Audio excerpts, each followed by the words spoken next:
Hey guys, welcome to the Liberal Hive Mind, a channel solely focused on exposing the abundant hypocrisy of the left. Well, finally, nearly 3 weeks later, would you look at that, Pete Buttigieg got off of his behind and finally went to the crisis zone. And the poor guy is getting absolutely battered by the press and some independent journalists who have made their way to the scene. Pete Buttigieg and his team are clearly on the defensive. Little Pete himself is doing his best to run away from the cameras, and his press secretary is dealing with the media. And by dealing with the media, she's just telling people to shut their phones off, essentially, or shut their cameras off. Personal time off while there was a tragedy happening here. And can we also ask, I'm happy to have a conversation with you. I do not want to be on camera. And you guys, I would like you guys to turn your cameras off. You're not on my camera.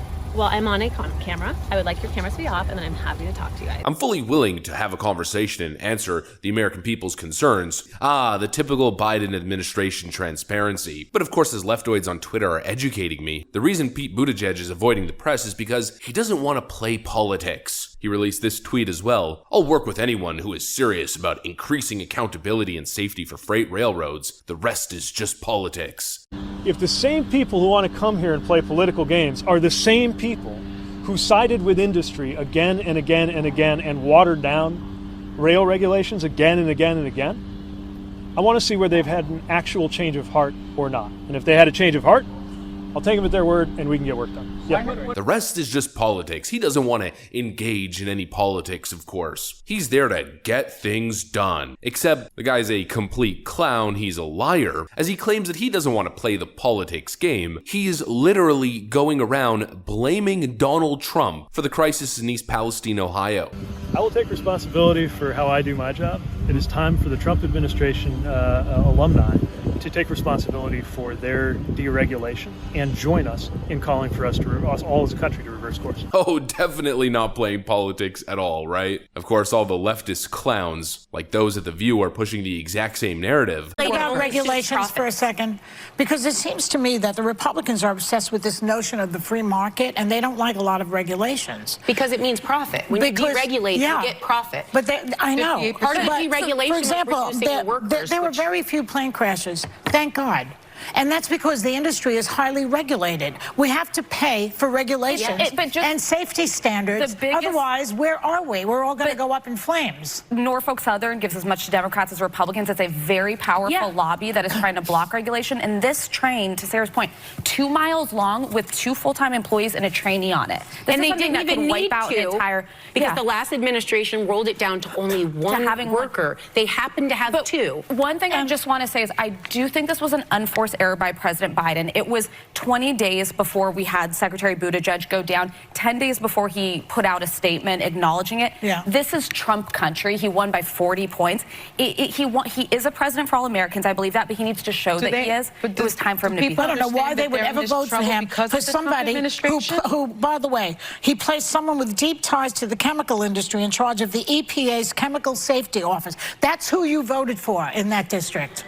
Donald Trump, who reduces all safety. He did in those days. Showed up at McDonald's and those voters saw something on the ground that probably resonates in a way that they need. But they need to look past the photo ops, these people, and say, who's doing the job here? Forget about the photo op. Showing up is a big thing. I think this is Donald Trump's fault. In the most condescending fashion, of course. This is what you voted for. This is what you people voted for. But this whole narrative that it's actually Donald Trump's fault because of the deregulation from back in 2018 is complete propaganda. It's an absolute lie. NTSB has already inspected the scene and done a thorough investigation, refuting this political finger-pointing game that we're seeing from these dishonest Democrats. This was 100% preventable. We call things accidents. There is no accident.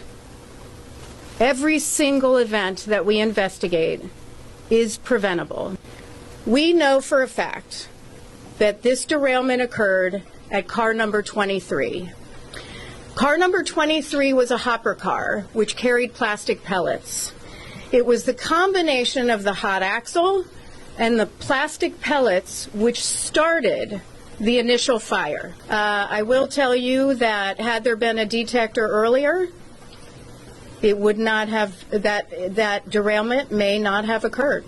The actual failure which led to the train derailment had nothing to do with not having fancy brake systems. Cart number 23 was carrying plastic pellets, there was an issue of a hot axle, and the plastics caught fire, which led to a massive increase in temperatures, which eventually caused one of the wheels to derail. The catastrophic derail in Palestine, Ohio had nothing to do with this 2018 regulation rollback. Here's an article from back halfway through the Trump administration. Trump rolls back train braking rule meant to keep oil tankers from exploding near communities. Trains that carry oil and other flammable material won't have to install electronically controlled brakes that reduce the risk of train derailments and explosions after the reversal by Trump officials of an Obama-era safety rule. The Pipeline Hazardous Materials Safety Administration posted the rule change today at its website, arguing that the cost of installing these more sophisticated brakes outweighs the benefits. The reversal was first proposed in December 2017 around the time of a deadly Amtrak derailment in Washington state and finalized today. The improved brakes had a 2021 deadline for installation until the industry supported change. About 20 derailments of trains carrying oil and ethanol that have led to spills, fires, and in some cases evacuations have occurred since 2010 in the United States and Canada. Riverkeeper, a clean water advocacy group, compiled video reports from many of the accidents. U.S. trains rely on pneumatic braking technology first invented in the 1860s, in which continuous air pressure linked from the front of the train keeps the brake from engaging on wheels on each car. When an engineer applies braking, it can take several seconds for pneumatic pressure to drop to the end of the 100-car train, and trains can be longer. This has nothing to do with plastics catching on fire from a hot axle. And this specific regulation is for trains carrying oil and ethanol. Regulation for entirely different substances, and for a completely different component and different issue entirely. Yet all the leftoids, Pete Buttigieg and the rest of these Democrat goons, are spending most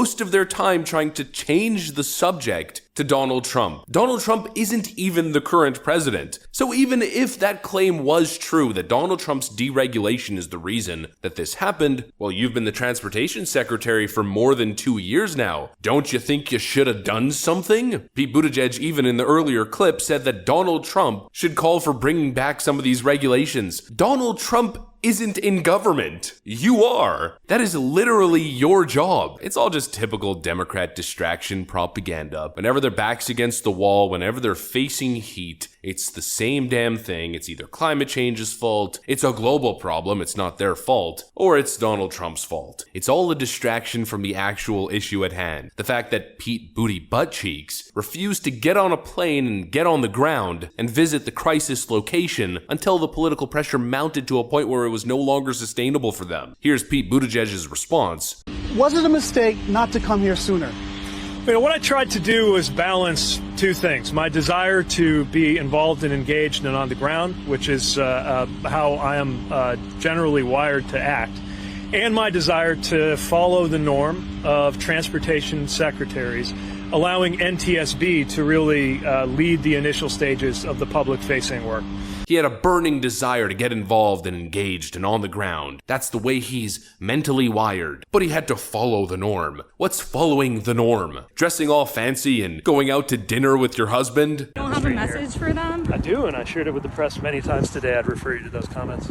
Would you mind sharing it with us? No, I'm going to refer you to the comments that I made to the press because right now I'm taking some personal time and I'm walking down the street. Really prioritizing the right things. You know, there's a massive crisis happening under your watch. You're the transportation czar, and you're just following the norm by going out to dinner and drinking a nice glass of wine. As people suffer in East Palestine, Ohio, we know exactly what happened here. The reason that they didn't immediately mobilize and head to Ohio, because East Palestine, Ohio is a city and a district that voted overwhelmingly for Donald Trump. Tucker Carlson puts it into perspective. Everybody knows what's going on here. It's incredibly obvious. Environmental racism, yeah, this is an example of it. The Biden administration and the media, who they serve, have complete contempt for East Palestine because of its demographics. The wrong kind of people work there. The only people you're allowed to really hate, which is middle-class whites, they voted for Trump.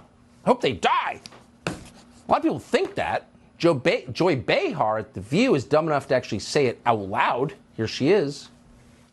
I don't know why they would ever vote for him, for somebody who, by the way, he placed someone with deep ties to the chemical industry in charge of the EPA's Chemical Safety Office. That's who you voted for in that district.